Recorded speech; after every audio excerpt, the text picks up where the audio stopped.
مردن گەورەترین مصیبەت نییە لەم دنیاەدا، چونکە مردن سنەتی حیات، هەمومان دەمرین، هەمومان مردن یەخەمان دەگرێ، چونکە خوای گەورە دەفەرمێ لە هەر شوێنێک بن مردن پێتان نەگات، ئەوە هیچ مەجالێکی تیان نییە. ئەمە مصیبەتێکی گەورە نییە، چونکە هەمومان توشمانە بێ. مصیبەتی گەورە ئەوەیە ئینسان زیندوو بێ ترسی خوا لە دڵیان مرد بێ.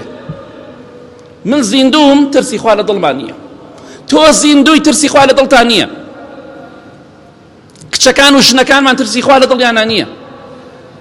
ئەوە مصیبەتی گەورەیە کە ئینسان زیندوو بێ و ترسی خوا لە دڵیان مرد بێ، ئینسان زیندوو بێ و خۆشەویستی خوا لە دڵیان نەبێ.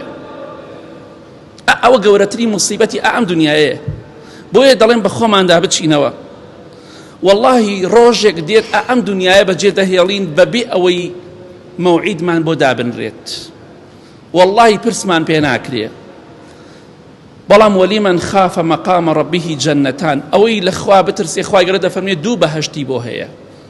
ترسی خوات هەبێ، مردن خۆشترین نیعمەتە بۆ ئینسان ئیماندار. خۆشی و شادی و دڵخۆشی و بەختەوەری لە دوای مردن دەست پێکا بۆ ئینسانی ئیماندار. بەدبەختی و ناخۆشی و ئازار و عەزابیش دەست پێ ئەکا بۆ ئینسانێک کە خوای نەناسی بێت لەم دنیادا لە دوای مردنی دەست پێ ئەکات.